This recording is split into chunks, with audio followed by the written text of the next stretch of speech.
Vamos lá, 8h30, vamos começar então a continuação, né, do nosso livro, do nosso amigo Humberto Roden, né, A Nova Humanidade. E nesse capítulo que nós vamos falar é sobre o Gênesis.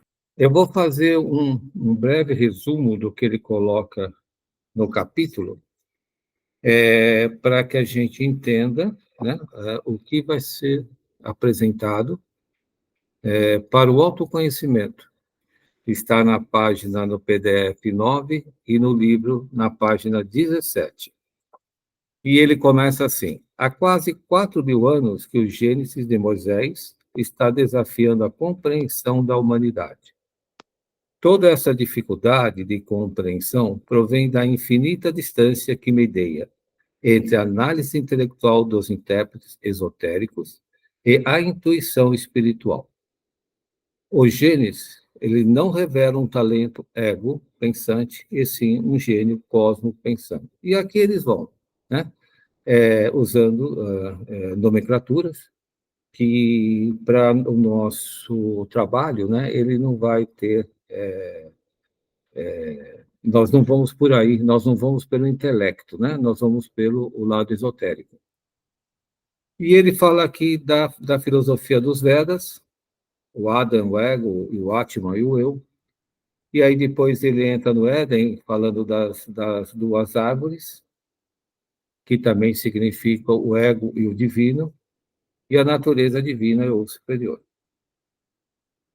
Aí ele segue falando da árvore da vida, né? O homem ego oscila entre a virtude e o vício, mas o homem eu ultrapassa toda essa horizontalidade e se ergue à verticalidade, horizonte, né? E vai na vertical, do eu da sabedoria divina. Pois aí ele entra nos Elohim, né? Falando da vida divina e do rosto do Adem, do primeiro ego. Sob a base tradicional das nossas teologias eclesiásticas, é impossível compreender o sentido real do Gênesis. Então, eles estão lá, tentando, há 4.000 anos, descobrir o que o Gênesis, né, foi elaborado para que o homem pudesse entender a sua caminhada nesse planeta. E acontece que o Gênesis, né, ele foi codificado. Toda a sua linguagem, se vocês tiverem a paciência de ler, né, é um texto muito grande, mas ele foi codificado exatamente para que o homem não tivesse o seu acesso. Ele já sabia, se o homem tivesse acesso ao que o Gênesis queria dizer, eles iam transformar numa ferramenta para tornar a humanidade escrava dos seus desejos. Então, toda vez que você vê alguém, né, fazendo uma interpretação sobre qualquer livro esotérico, vamos ampliar assim, né? Estou falando de Bíblia, estou falando de como é que chama lá? O pessoal fez o Primeiro Testamento, o Segundo Testamento, o Quarto Testamento, um monte de testamento lá. Eles vão fazer tudo para que você pegue, né, essas informações e vá dominar o homem. Até hoje isso é feito. Por isso que foi codificado. E aqui, os discípulos, né, fizeram, também escreveram, se vocês pegarem a história de Jesus, todos os discípulos dele escreveram, né, fizeram as suas narrativas da história de Jesus. Hoje, essa história de Jesus é um pouco mais questionada, né? Não se perde a validade, mas hoje já se é um pouco questionada, né? Mas é mais uma história. E ele começa aqui, aí ele vai chegar em Santo Agostinho, né? E vai chegar no Eclesiástico de Salomão. Aí ele parte para essas primícias, né? Explicando o que cada um, né, buscou no Gênesis. Agostinho recorre à comparação da semente da ave para ilustrar o seu conceito evolutivo, né, no mundo do homem. Então, estão sempre buscando uma interpretação intelectual para falar de uma inspiração, né, espiritual. É muito difícil, são linguagens totalmente diferentes, né? O mundo intelectual ele foi utilizado para você se adaptar a esse planeta. Então, nós temos aí o mundo intelectual, que se faz os prédios, se fazem as comunicações, hoje nós temos a internet, hoje nós vamos ter os aviões, e assim vai. Então, o intelecto, ele foi estabelecido para que o homem pudesse, né, se estabelecer dentro desse planeta, não que ele buscasse a espiritualidade, né? Sem essa espiritualidade, né, ele não chega ao seu desenvolvimento espiritual. E aí ele fala de Agostinho, e aí vai. E ele fala agora do Charles Darwin, né? É o pioneiro dessa ideia da criação com a evolução. Ele aqui já está falando que tudo é junto, né? Você tem a criação e a evolução. Ele já está misturando o ego, né, com o divino, que eles seguem juntos. Então, cada um está interpretando de uma maneira, cada um está dentro das suas lógicas, dentro dos seus raciocínios, né, tentando entender Gênesis. Né? E Gênesis, ele não é para ser interpretado intelectualmente. Né? Se nós pegarmos o mundo oriental, né, há muito antes dos 4.000 anos, né, no mundo oriental já se entendia o Gênesis, que já se faziam os trabalhos internos. É um trabalho de evolução espiritual. E no mundo ocidental, isso foi trazido pelos os intelectuais, né? Trouxeram essas informações. No mundo oriental, isso já muito.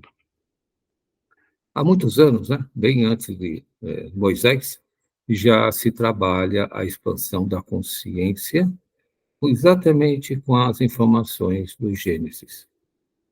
E eu trouxe aqui uma ferramenta, né, que a gente pode utilizar para nós começarmos a entender Gênesis. Né? É, e, ele, e ele repete aqui sobre a base tradicional das nossas teologias eclesiásticas, é impossível compreender o sentido real do Gênesis. Ele, ele já reconheceu, né, que com tudo que foi feito, né, da base intelectual, pouco se chegou na parte espiritual. Existe uma distância muito grande entre a intelectualidade e a espiritualidade no que tange à evolução espiritual.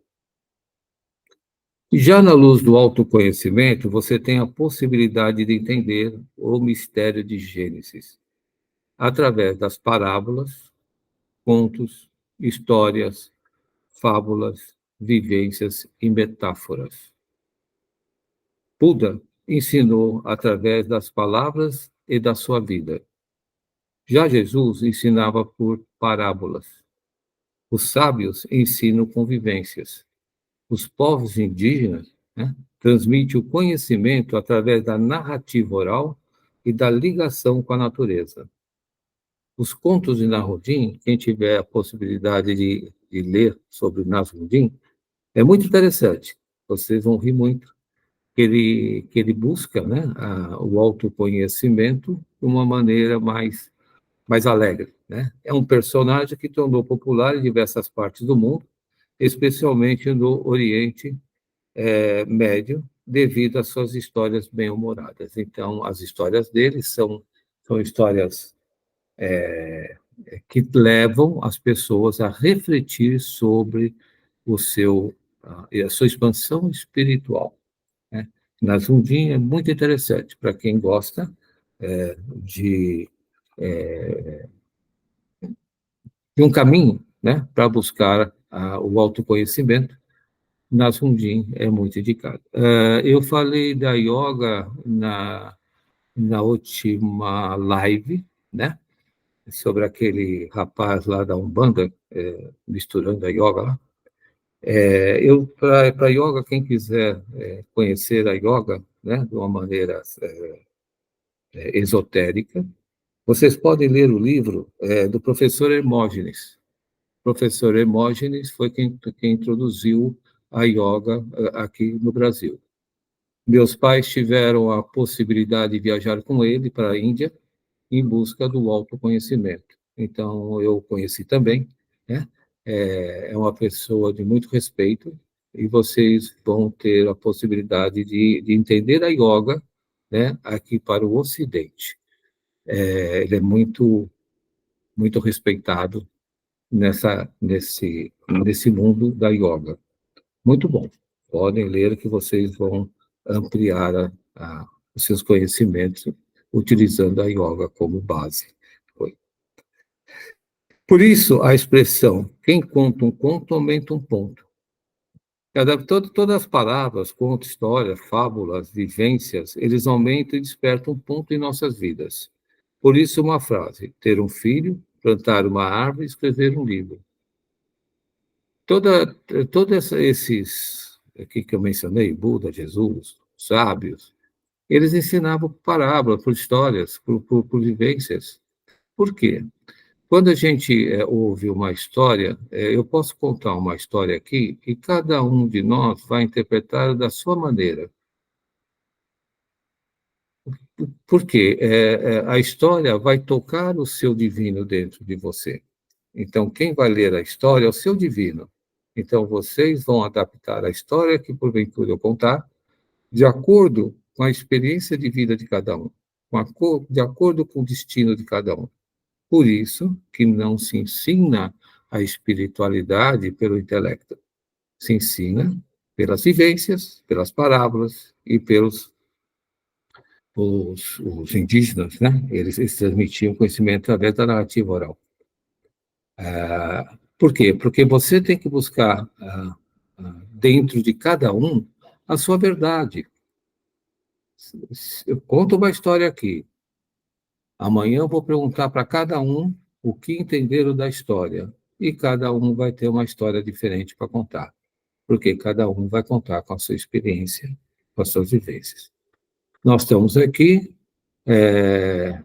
eu estou em São Paulo, a Cris está lá em São Bernardo, a nossa querida Iracema está em São Paulo, a Lúcia está em Minas, a Neuza está aqui em São Paulo também. Atibaia.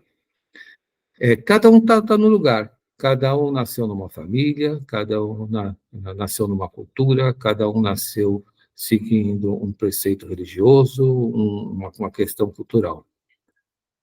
Então, não é possível intelectualmente entender Gênesis, porque cada um tem a sua vivência, cada um tem a sua experiência. Se nós avançarmos um pouco mais, cada um veio com um destino, nós já conversamos sobre isso. Cada um veio com uma missão nesse planeta. Então, quando se fala da sabedoria, a sabedoria divina, é para que cada um desperte o seu divino dentro de você. Porque o seu divino é que sabe do seu destino. E aí ele vai harmonizar a sua caminhada por esse planeta. Pelo intelecto, nós vamos ter uma informação. E nós vamos ter uma informação do que aquela pessoa que escreveu o livro entendeu sobre aquilo que ele está relendo que o outro escreveu.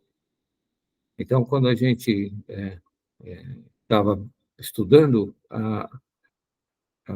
foi nos dito, né? Não, cuidado com as traduções, porque cada um vai traduzir com aquilo que ele entendeu. Não dá para traduzir literalmente o que aquela pessoa que escreveu. Porque quando você faz uma tradução, você vai trazendo para você e vai fazer a sua interpretação. Então, já alterou tudo. E assim vai. Então, por isso que a dificuldade de entender Gênesis. E nós estamos falando de de pessoas aqui de gabarito, né, que não conseguiram, graças a Deus, né, entender Gênesis intelectualmente, porque Gênesis ainda está para ser conhecido. Então, nós podemos, através do autoconhecimento, despertar Gênesis dentro de nós, porque todos nós temos essas informações dentro de nós, codificado de acordo com o que nós precisamos em nossa caminhada.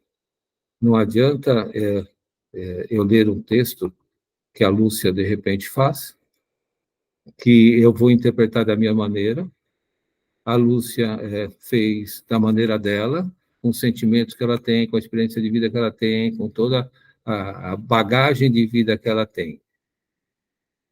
Eu não vou entender, porque a vivência que ela tem é diferente da minha. Por isso, se tem os livros como referência, não como estudo, não como transformação. Os professores, quando dão lá as aulas, né, eles dão dentro de uma referência. Então, eles dão referência. Olha, aqui 1 mais 1, você pegar mais 1 dá 2, se você pegar 2 mais 4, e assim vai indo. Então, são referências para você estar nesse planeta.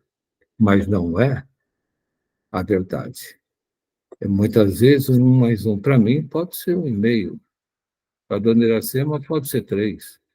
Para a Lúcia pode ser 4, a Neuza 5. Depende do professor que a gente teve, a escola que nós ensinamos, aonde a gente veio, né? O livro que era a base desse estudo, a Cris também, e assim por diante. Então, está dentro de nós, né, a nossa verdade. O nosso destino está dentro de nós. E se nós não nos permitirmos enxergar isso, nós vamos ser mais um e vamos aí ficar no tempo e no espaço, porque não vai trazer o que nós queremos, que é a nossa expansão espiritual, né? Ser felizes, felizes, simples assim. Qual é o nosso destino? É ser feliz. Olha, é uma coisa maravilhosa. É só querer, né? Então, quando você tem a expressão quem conta um conto aumenta um ponto, exatamente está aumentando um ponto dentro de você. Quem conta um conto aumenta um ponto. Esse ponto está dentro de você, por isso que essa expressão aumenta um ponto. E vai aumentando o seu conhecimento, vai aumentando as suas experiências, né? Porque você vai despertando dentro de você tudo isso. Se você não se der o direito a isso, você vai passar, como diz alguns amigos, né? Vai cansar o cérebro e não vai chegar em nada, porque você vai se encher de informação e na hora H essas informações não vão ajudar a chegar aonde se quer. Todas as palavras, contos, história, fábulas, vivências, eles aumentam e despertam um ponto em nossas vidas. Por isso é uma frase: ter um filho, plantar uma árvore, escrever um livro. À luz do Gênesis, ter um filho é o ego, não é o filho físico, não é o filho que nós geramos organicamente nesse planeta. Gênesis, o filho é o ego. Então, você tem que cuidar do seu ego. Você tem que fazer com que ele seja obediente, ele tenha a sua condição disponibilizada para viver nesse planeta de uma forma, ou de uma moral, né? Que eles falam idônea. Esse é o trabalho, né? Esse é o trabalho do filho. Aí vocês vão entender melhor a história do filho pródigo. Porque a história do filho pródigo, lida intelectualmente, ela não tem sentido. Você tem o filho pródigo, ele sai, abandona a família e vai viver o mundo até que ele vai comer a comida dos porcos, né? É isso que está escrito lá na coisa. E quando ele volta, o pai recebe de braços abertos, faz festa, maior alegria. Não tem sentido no mundo físico, né? Como é que o pai aceita que o filho abandone, que o filho faça o que fez, ainda vai receber de braços abertos. E aquele filho que ficou, ele desconsidera. Se você olhar com os olhos, né, do Gênesis, você vai entender que ele está falando do ego, né? Quanto mais o ego estiver no mundo, quanto mais o ego vivenciar, né, essa vida, mais material, matéria-prima ele vai ter para reverter com o seu divino. Por isso que o pai recebe de braços abertos e faz festa. Porque esse que foi comer a comida dos porcos é o ego que cumpriu a sua missão. Porque o ego tem que se arriscar, o ego tem que viver a vida, né, para ele se inflamar e se energizar e energizar o divino que está dentro de todos nós. Lembra que nós falamos? No fim da vida, o divino vai se reconciliar com o ego, ele vai se fortalecer com o ego para voltar às suas origens. Aí começa a fazer sentido algumas parábolas que a gente, principalmente quando é de Jesus, né, que sempre perguntava como é que é assim, quer dizer, o filho sai, vai fazer o que quer, abandona os pais, mas a hora que ele está lá comendo a comida dos porcos, o pai faz a festa, ele recebeu de volta. Então, o que eles estão falando? Eles estão falando exatamente espiritual, não é físico. Nós não temos filhos na realidade. Nós temos seres que, nesse momento, estão como filhos. Nós estamos como pais. Meu pai está como, nesse momento, a pessoa está como meu pai.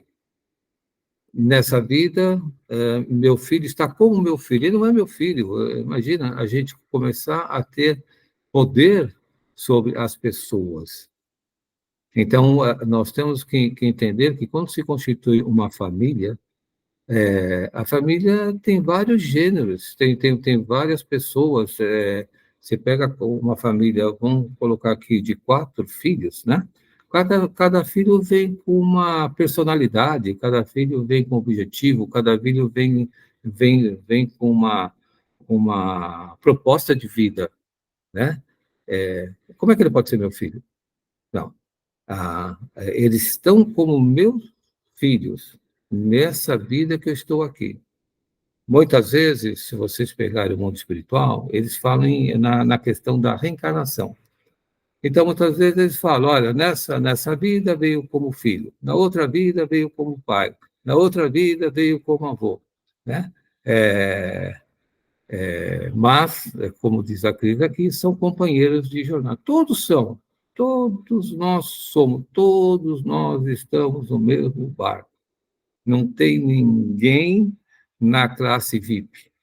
Está todo mundo aqui no mesmo barco. Então, assim, mas nós temos que tirar esse peso, né, de achar que o filho físico, o filho orgânico, né, é de nossa responsabilidade. Tanto que todos, estou dizendo até nós aqui, quando chegamos numa idade, nós partimos para o nosso caminho.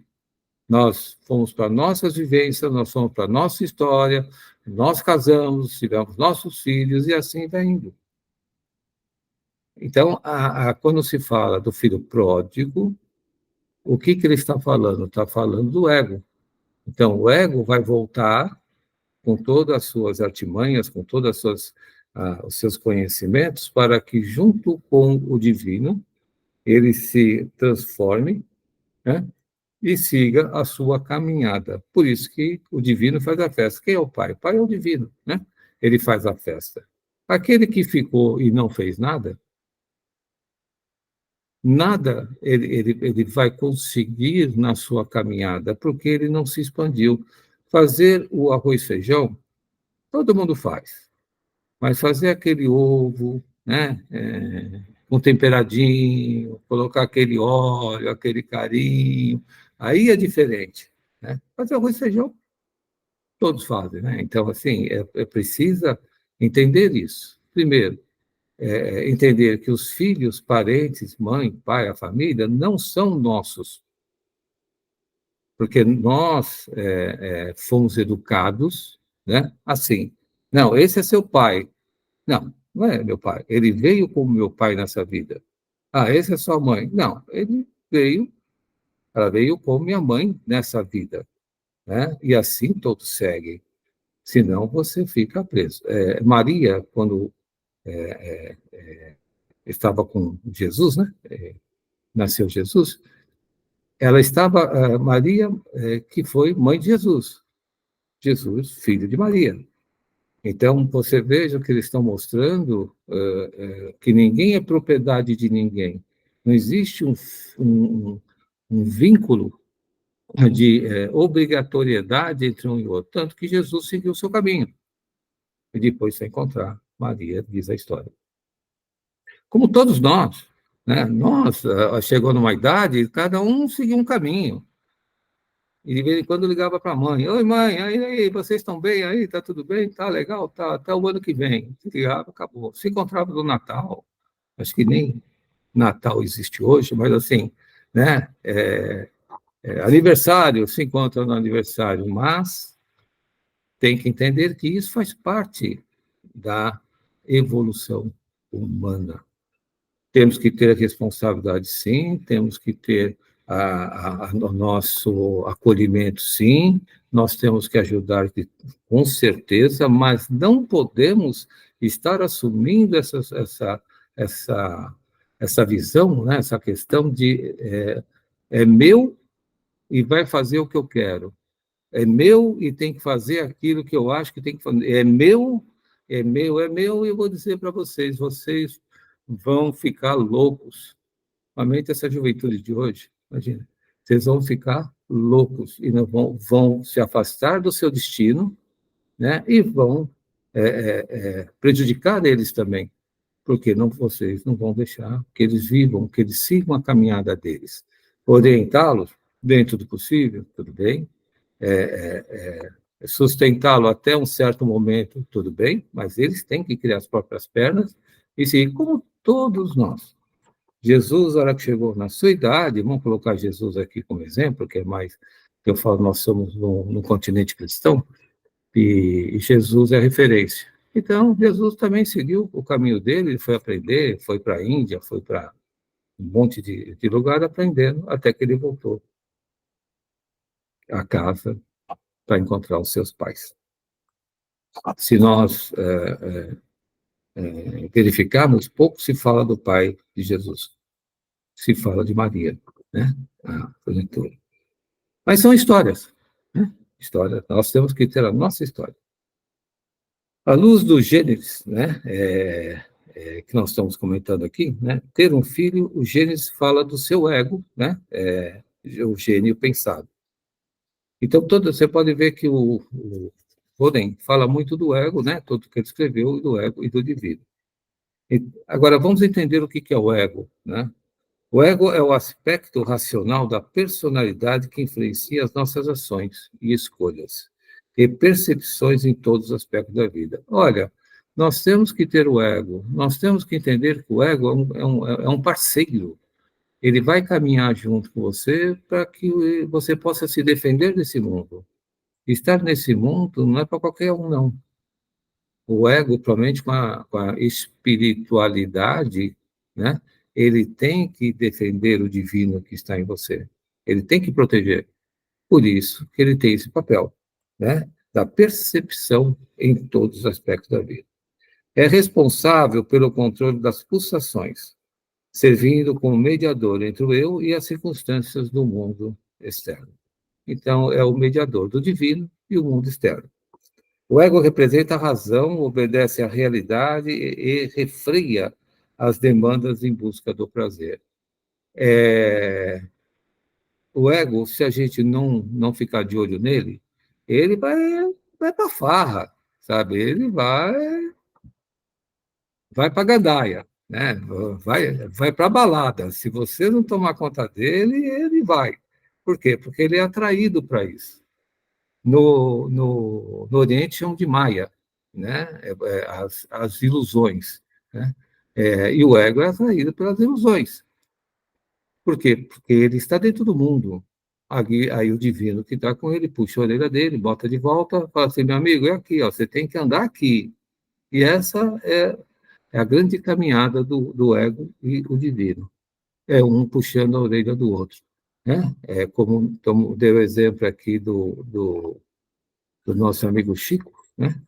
Que de vez em quando ele dava uma escapada lá, né?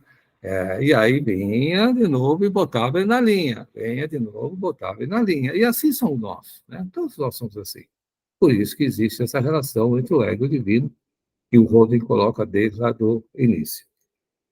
A sua principal função é buscar harmonia entre os desejos e a repressão do superego, né? Porque o ego, se você tiver uma espiritualidade avançada, como diz Roden, potencializada, você vai potencializar o ego também. E se não tomar cuidado, o ego ele vai se inflamar, ele vai se querer tomar conta de tudo. E o ego vai se perder no mundo. E como a história lá do filho pródigo, né? Ele vai até a comida dos porcos, até que ele vê, reflete e volta para o divino. Então, precisa tomar cuidado só para que o ego não se inflame. Né? Tudo que eles falam, né, todo esse trabalho, está em cima de uma moral objetiva. Na moral objetiva, a gente encontra Paulo. Paulo fala: tudo pode, mas nem tudo me convém. Isso é a moral objetiva. Todo o trabalho da espiritualidade vai dentro de uma moral objetiva. Tudo posso, mas nem tudo me convém. Hoje, né, com essa transformação de comportamento, essas mudanças de comportamento, que nós estamos entrando numa quarta dimensão, tem alguns que já falam que nós já estamos nele, vocês podem ver que as pessoas estranham o comportamento dessas crianças, né? Por que que elas são tão agitadas ou elas não são desobedientes, né? Vamos dizer assim, né? Elas não têm essa compreensão estrutural, porque elas já estão na quarta dimensão, já estão vindo na quarta dimensão. E na quarta dimensão, você não tem como esconder o que você é. Na quarta dimensão, você não vai ter o que nós tivemos até hoje, você camuflar, né, a sua moral subjetiva. Quem não tem uma moral objetiva, tem uma moral subjetiva. Tudo posso, mas tudo me convém. Antigamente, as pessoas, elas camuflavam os seus comportamentos, né? Elas criavam situações para te enganar e chegava lá fazia o que queria, né? Então, hoje, nessa quarta dimensão, a confusão que se cria, né, de comportamento, de relacionamento, de convivência, é que não há mais como esconder a sua realidade. Você é o que é. Se você é uma pessoa do mal, você vai transparecer o mal. Se você é uma pessoa do bem, você vai mostrar que você é uma pessoa do bem. Não vai mais ter essa camuflagem, né? Você não vai conseguir mais enganar as pessoas. Você pode pensar que está enganando, né? Mas as pessoas já olham para você e descartam, porque você não consegue mais mostrar, né? Uma coisa que você não é. Então, hoje, a transparência, né, do comportamento, ela é o que está acontecendo hoje. Você não vai ter máscaras. As máscaras elas vão cair. Por isso que as crianças, elas não conseguem mais disfarçar a sua insatisfação ou até a sua satisfação. Sorte é aquele que as crianças têm a moral objetiva. Aqueles que vieram com a moral subjetiva, lembre-se disso. Tudo posso, mas tudo me convém. Então, a paciência aí vai ser o caminho, né, para que possa educar essas crianças, reeducá-las, né? Porque da onde elas estão vindo, se elas são de uma moral subjetiva, é porque alguma coisa aconteceu para elas estarem aí. Quem estuda o Enneagrama, todo o Enneagrama foi feito em cima de uma moral objetiva, né? O Jeff, quando ele criou os tipos, né? Criou, não, ele trouxe, né? Idealizou lá. Ele, tudo para você ser feliz, encontrar, se centrar, você tem que ter a sua moral objetiva. Aqui nós temos aqui o Joel Goldsmith, no fim do livro dele, ele coloca assim, não hostilize para não ser hostilizado. É o que o Joel Goldsmith colocou. Não hostilize as pessoas, para que você não seja hostilizado, porque agora vai acontecer isso. Aí lembra aquele com ferro fere, com ferro será ferido? Nós estamos vivendo um mundo de ignorantes. Então, tudo que se tentou educar, tudo que se tentou se camuflar dentro de uma educação, né, hoje já não dá mais, porque nessa quarta dimensão não se tem mais essa possibilidade de você se esconder, né, por debaixo das suas mazelas, né? Então, aqui nós estamos falando do filho pródigo, né? Ter um filho, o filho é exatamente o ego. Então, vamos olhar o nosso ego, vamos conversar com ele, vamos trocar uma ideia com ele, vamos fazer com que ele entenda, né, que se ele não for parceiro nessa jornada, todos vão perder. Então, o ego tem que ser bem trabalhado. Ter um filho, né, um filho, plantar uma árvore, escrever um livro, o filho é exatamente isso. Nós temos que ter o nosso filho pródigo, né, que com certeza já comeu a comida dos porcos e vai retornar para se conciliar com o seu divino. Então, essa é a história do filho, né, desse conto, ter um filho, plantar uma árvore, escrever um livro. Tá bom? Aqui, como são assuntos muito longos, eu vou parar aqui no filho, para vocês refletirem.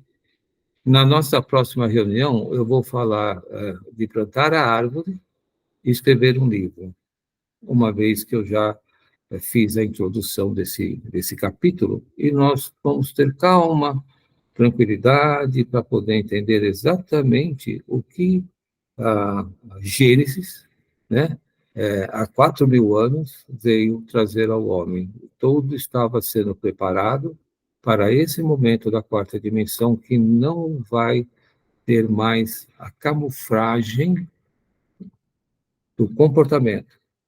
Todos vão ser transparentes. Por isso, a confusão que está tendo hoje. Se você conversar com as crianças, vamos colocar assim, elas não estão mais preocupadas em ser educadas, elas não estão mais preocupadas em obedecer, elas não estão mais preocupadas com o que está acontecendo, se é bom ou é ruim, ou muito pelo contrário. Sorte é aqueles que vieram de uma moral objetiva. Aqueles que não vieram de uma moral objetiva, né, terão uma tarefa muito, muito árdua nessa caminhada. Isso é uma realidade, isso é um fato, isso é o que nós vivemos hoje. Então, se nós queremos melhorar essas pessoas, né, melhorar a maneira de ser deles, nós temos que contemplar. Lembra que nós conversamos? Olhe visualize uma flor, 1 minuto por dia, 1 minuto por dia. E quanto mais você visualizar e mais você sentir o seu coração pulsar, mais você está se transformando, né, nessa energia que nós precisamos ter para trazer amorosidade a essas crianças. Então, o nosso trabalho nesse momento que nós estamos, né, é trazer a amorosidade para essas crianças. E não pense que essas crianças estão preocupadas com as pessoas que estão em volta dela. Elas vão seguir o seu rumo.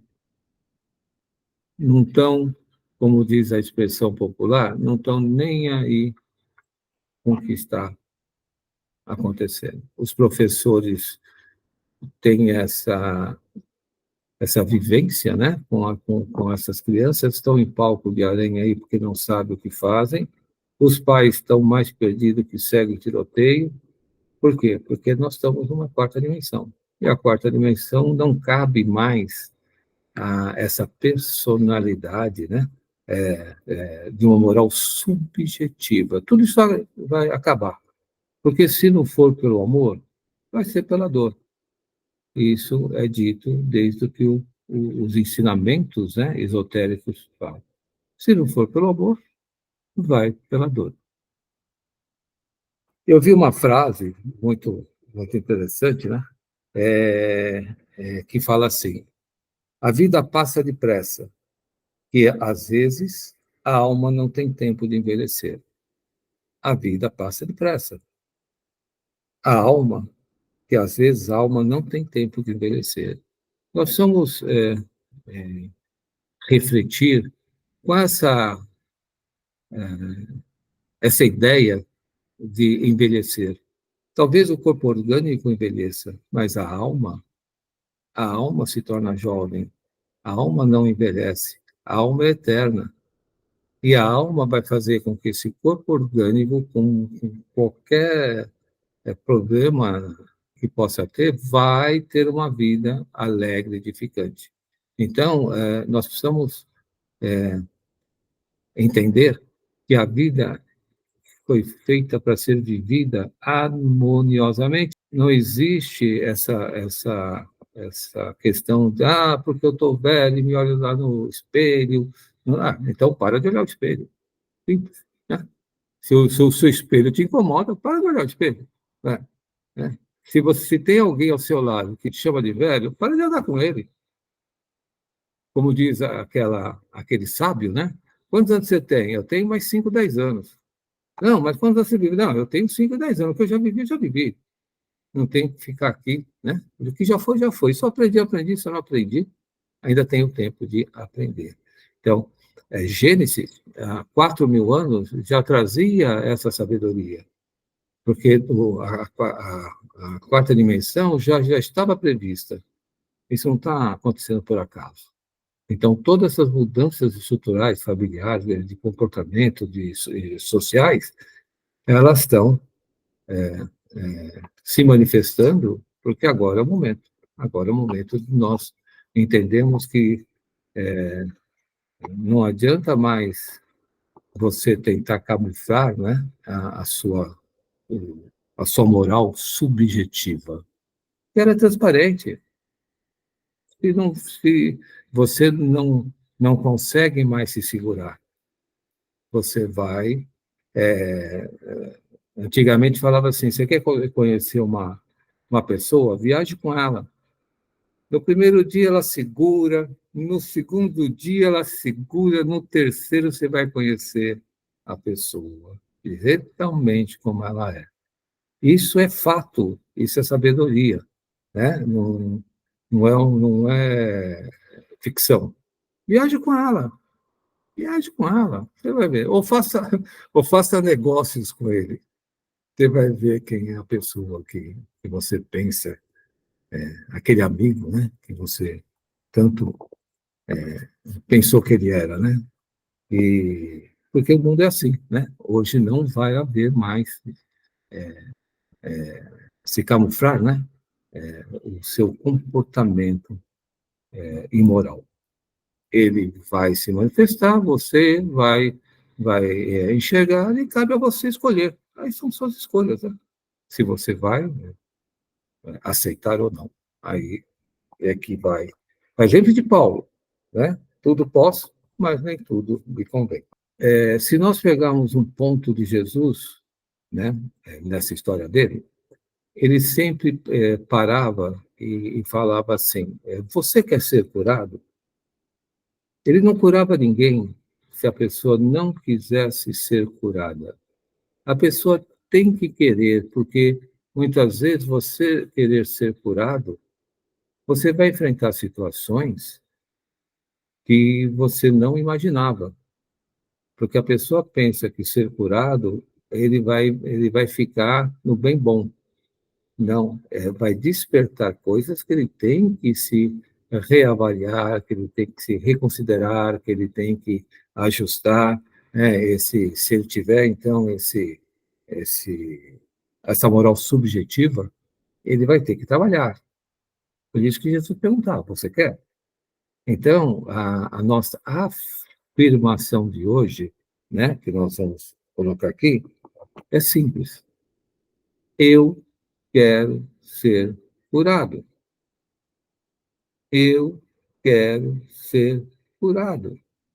Simples. Porque se você não quiser, tudo isso que foi colocado aqui não vai fazer efeito em você. Não vai fazer efeito em você, porque você tem que querer ser feliz. Olha, eu tive algumas experiências de cura, e nós nos deslocávamos em alguns lugares, né, para ajudar as pessoas, e não foi nenhum nem dois que viraram para mim e falaram assim: eu não quero isso. Eu, não, mas é uma energia boa, eu não quero isso. Eu não quero ser curado. Eu me espantei, né? Porque para mim foi novidade.